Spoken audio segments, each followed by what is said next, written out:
Everybody. Well, what I'm going to talk to you might look a little unconventional, so I would like you to be with me.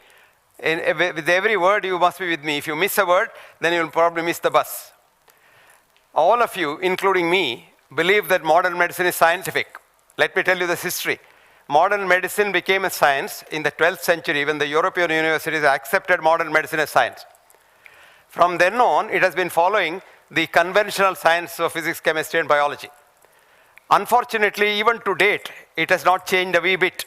And we still use the linear laws of deterministic predictability in a dynamic, non-linear, unpredictable human body. Friends, things have changed now. And with the advent of quantum physics, which has now shown that energy and matter are just but the two faces of the same coin, we have now understood the human body a lot better. It was a few years ago that Dr. Alexis Carrel, a Nobel laureate medical scientist, wrote a book called Man the Unknown, where he said, there is no science of man, full stop. Now, I have written a book called Man the Known, and I'll tell you what the medical science now believes and should believe in future as the science base of what we do to our patients, hapless patients, because patients have a lot of faith in us, and that's what's curing them. Now, come back to modern medical quantum physical concept of human body. It was Max Planck who said, consciousness is fundamental. Consciousness now is known as the universal energy, which you can call by different names. Some people call it as God, some people call it as nature. But what Max Planck calls is consciousness is fundamental, and all material is derived from consciousness. So, human body, in my concept, is immaterial. It is mental and spiritual. Spiritual doesn't mean God or religion. Spiritual simply means sharing and caring. So the human body, as you say it, is a colony of 50 trillion individual human cells which lived for millions of years as human beings, as individuals, and they were identically living all over the place. Over the millions of years, they have come together to form a colony because of economic reasons, so that they need not work everything they need not do individually, they can do it collectively. So this colony is called the human body, where every single cell of those 50 trillion cells, they love one another so much that if you now photograph them through what's called the biophoton camera, you can see them all in sync. When you see them in sync and happy, you are healthy. When they are out of sync, you are unhealthy. So disease is an altered state of the energy pattern of the body. So we can now photograph you and get you to see whether you've got any disease. Unfortunately, in modern medicine, we still use the reductionist ideas that body is made out of heart, lung, liver, kidney, brain, etc., like a motor car. And we think if the heart is diseased, I can fix a new heart, just like a carburetor or motor car, which doesn't work that way. The whole body works together. As a matter of fact, even if I apply a bit of an ointment here, you will be surprised, the biophotons in my brain change, biophotons in my leg change, which means we are one whole. In short, the word whole is very important here, and the human body is one whole, and treatment has to be holistic, and that's what we call the future of treatment, which is now accepted in American IOM, called whole person healing. WPH is the future. Now I come back to all of us. Now, the cells in me love the cells in you, because you and I are the same energy and different parts of the same whole consciousness. We are bits of individual consciousness. And this follows the Indian philosophy of Sankhya, where if you take a bit from the whole remains a whole, the bit becomes a whole. And this is the concept, and you'll be surprised, there's now a mathematical calculation for this, a beautiful mathematical formula, which is very difficult even for great mathematicians to unravel. And it simply says that my cells love your cells. Now, supposing I hate you, let us say, I want to destroy you, I hate you. Then what happens is these cells get confused, and if I hate you, my own cells hate my own body, and I get disease. We didn't know why one gets disease. We only knew in linear mathematics how one gets disease. Today, with quantum physics, we can say, why do you get a disease? I have written an article which you can read, this on the internet. It's called grudgitis. You heard about appendicitis, you heard about pancreatitis, you heard about tonsillitis, but this is grudgitis. When you grudge others, you want to hate someone. Friends, it is a mind that destroys you. It's the mind that really keeps you going. Now what happens with this sort of a thing is, when once you love another human being, that's what is called spirituality. Spirituality simply means sharing and caring. When I love others, want to share with others, my health improves. That's exactly what Ayurveda said, aptopasevi bhavet arogyam. If you treat everyone as your near and dear ones, you will be healthy. Now I'll tell you how you get an illness, and when you get an illness, how do you react to the illness? Now when an illness comes, let us say, our concept is, oh, this disease has come. You want to hate the disease? No. It's your friend. It has just come with an altered energy, and you've got to love it, you've got to accept it, and then it probably gets healed. Most of us think it is the doctor who cures me, or the doctor who operates. I will ask a simple question to any doctor who says he cures. I want a doctor, the best doctor in India, to do a heart transplant on a dead body, and I want that to heal. A heart transplant, even if the best doctor does it, heals only when the man is alive. And that is through what is called the immune system. Thank God, God has given us an immune system. Otherwise, our cells love so much that when once you come into this room, all of us would have been one syncytium, one mass of cells. We wouldn't have gone out individually. Individually, we look because of the individual immune systems.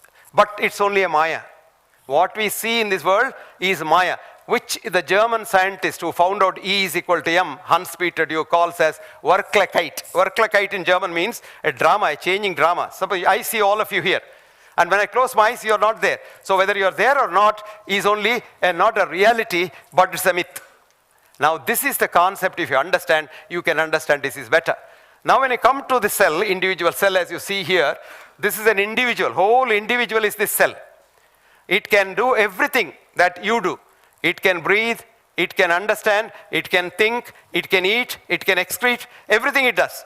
Now when they come together, they become a body, and they do all this together. But over there they found, instead of everybody doing everything, let some people do certain works. So they had different kinds of cells which look different by in shape, but they all work together. So cells in the liver do something which is a metabolic thing, it's a chemistry factory. The heart, it's just a pumping machine, or a machine which gives a twist to the blood flow. Or the brain, which coordinates the whole body. So there are different kinds of cells, but the working is the same. Even a cancer cell, I'm stressing on this, even a cancer cell works exactly like a normal cell. So cancer is not a disease, cancer is a repair mechanism which has lost its aim, when to stop. Supposing I get a cut, my cut will be, there will be a scar there. Scar is the beginning of a cancer. Supposing that scar overgrows, it becomes a cancer. So all the cells work alike. Now, like if you see the cell wall, this is the most important part of the cell. When the cell, this is a cell wall, individual cell wall, which is a bilipid layer. You see those two rows of the fresh limes, they are all the lipid layers. Now, so much so this doesn't allow anything to go into the cell or come out of the cell. But there are those paths, the red thing called transmembrane protein, which is a channel to go in and out. And above that, you have the antenna to connect with the outside. Now, you are born on the day your mother's ovum meets your father's spermatozoon, and you become one protein speck, one cell, which is called the zygote. And that cell, its antenna, gets the connection from the universal consciousness. And you know, the man who was studying this was an atheist. And he was studying this, and he found suddenly, oh, this has become now live. And when you die, the consciousness just leaves you, and you die. So much so he described human life as a television picture. You switch on the television, Lata Mangeshkar or the Hema Malini is dancing. Now, after some time you get fed up with the dance, you switch it off, Hema Malini is dead. Now, if you go to the dining room when your wife calls, and there she is putting on the television, Hema Malini is dancing there. So human being is like that. When you are born like the television screen, I am like the television screen, I am dancing here. But when I die, I disappear. But I am not in the television screen. Remember that? What is in the television screen is the energy. So we are all energy, and we are immaterial, and that energy is the most important thing. And that's what the cell wall does. But the cell wall is a connection. And the connection shows how you can connect with the world. And the cell wall connection is the ligand, which connects you with anything that you want. And that's where our whole universe connects with us through that ligand. And if you get disconnected from there, you probably die off. Now, future treatment of diseases, future therapeutics is not with chemicals. Because these chemicals that we put into the system, whatever be it, it's maybe aspirin to statin, the chemicals are reductionist molecules, which work chemistry-wise as dextrorotatory molecules, where the human molecules work levorotatory. So it's a square plug in a round hole. So each time you take a medicine, irrespective of what medicine it is, the body says it is something outside, it's a poison. So the medicine is sent to the liver. So the liver tries to destroy it to the extent possible. Now, what remains after the liver destroys comes out, which we teach our students as a first pass effect. After it passes through the liver, what comes out? And that's what we think affects. But in the bargain, every single medicine that we have put in, damages the liver. So it's no surprise that today's audit has shown, especially in the United States of America, because we don't have audit in India, that the leading cause of death, one of the leading causes of death is adverse drug reactions, ADR. Coming back to the future treatment is only through energy. And there are various kinds of energy treatments which our ancestors used to do. A lot of occult energies are being used, like pranic healing, Reiki, pranayama, yoga, etc., etc. But we have been working on the known three energies: electromagnetic energy, nuclear energy, and probably gravitational energy in some way. And this we have been doing for the last about 15 years. And we have got an organization called the World Academy of Authentic Healing Sciences, where I've got 15 scientists working with me. Now, this is the photograph of the energy pattern. This is the thing that we're working on. Water, for example, homeopathic medicines. This is water structure that is gone. The water structure is something which is very fascinating. It's got loose bonds. And any medicine you put into water, a drop of a medicine you put into water, when it gets into the loose bond, the water structure changes. After that, if you dilute it even 1,000,000 times, the structure is changed. And that structure has got the energy, and that treats. Now, this water structure, we use that water structure and also use some simple silver nanoparticles in that. And when the silver nanoparticles get into that, the water becomes absolutely germicidal. Nothing grows in that. And we wanted to see how a salamander in your house, when you cut its tail, the tail grows. If you cut your tail, it won't grow. So we wanted to see whether it grows, and we did it. This was a boy who cut his finger. And this finger was caught in the machine, and the finger got completely cut off. There's no finger left. So what did we do? We didn't touch it. We just covered it with a silver mesh that I showed you and gave a little current to change the polarity. And as you see, 3 days later, the finger became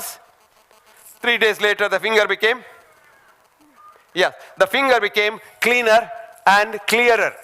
3 days later, the finger became, almost after 1 month, the finger became normal. And if you want to know what the finger was like, before, that's where the finger was, and that's where the finger today is. So we have now been using it for various other things. Like, for example, when a policeman in Chennai came with this big bag of pus with his diabetic foot, the doctors wanted to cut off the foot. But this man refused, because he said, if you cut off the foot, next life I will not have a foot at all. So he wanted to do something or die. So we cleaned the whole thing and put our energy machine into it. Next slide. And you see, after 3 months, he has got a normal foot. And here is another lady of mine who has got a blood pressure of 240 by 140, and she had a block in this vessel here. Whole aorta was blocked below the kidney. You can see there's no runoff at all. And the kidneys were so small. So I put the machine there. It's just like a cell phone. And 3 months later, what you see is lot of new vessels have grown. The kidneys have become normal. Her blood pressure came down to 120 by 80, and she is very happy. She's walking about. Now, we have been doing this for various things, starting from cancer to common cold. You can use energy, and we are refining it. Our job is to authenticate simple healing methods in any system, be it Ayurveda, homeopathy, or any system for that matter, because all systems simply means something that you help the patient to heal. And who heals? The patient himself heals. Why he heals that? His body naturally has to heal. I'll give you an example. Man gets a heart attack, God forbid. Now what happens is, at the center of the heart attack, the cells die. The minute the cells die, if nobody does anything and no doctor interferes, the neighboring cells say, oh my God, my friend has died. They love one another so much. They slip out and come there and occupy. There's a second stage. Cell death is stage 1. The second stage is cell slipping. When the cell slips out, there's a mother holding the cell, which is cement, which we call as collagen. The mother says, where has my son gone? And the mother knows my son would never go for anything other than helping others. He must have gone to help somebody. I will also help him. So it produces more collagen. So fibroblastic proliferation. You got a very strong scar. Now the cells far away, they can't do that. They feel bad. I have not done anything. So they say, okay, let me become stronger. So they become hypertrophied. 4 things happen: cell death, cell slipping, fibroblastic proliferation, and hypertrophy. These 4 things, what is called remodel the whole heart. So if you get a heart attack, and if you're lucky not to die, because 60% of people who get a heart attack don't even get to see next second, they die. The remaining 40% bakras only we do all kinds of things. But even those, by chance, they don't come to the hospital and still survive, they probably get a beautiful heart. A study in Bristol and Sheffield showed that heart attack patients with good risk, which means heart attack patients who have no pain and who are alive, are better off left at home than taken to the hospital and then looked after, because mortality is much better left at home. Now this is because the body heals itself. And this healing is a process which can be helped by our lifestyle. So the future must be for wellness lifestyle, which Ayurveda says, swastasya swastha rakshitam. Preserve the health of the well. And this is what I call as a wellness concept, which requires simple things. One, most important thing is the mind. The mind filled with universal compassion. Mind without negative feelings, no hatred, no jealousy, no greed, no pride, no anger. Because you don't have to be pride, because for every cell in your body, you have 9 cells which are germ cells, not your cells, because germs are a part of us. So how can you say, I am somebody, I am nobody. Even to say I must get 9 germ cells permission for 1 cell of mine. So once you know that, you become so humble. And humility in Indian concept is the virtue of education. And humility is a health-giving thing. So if you're humble and genuinely compassionate, you will be very healthy. Next thing is, eat in moderation. Whatever you want to eat in very, very less, and then every day have some exercise. And do something for others. This is the most important thing. Kshamavan aptopasevi bhavet arogyam. And data, be a giver. Human body is not a machine made out of different parts. Human body is a colony of happy 50 trillion cells with 2.5 trillion germs, of all kinds of germs. So friends, it's very simple. Again, healthy living is simple living, high thinking, loving others, and trying to do something for society. Thank you very much.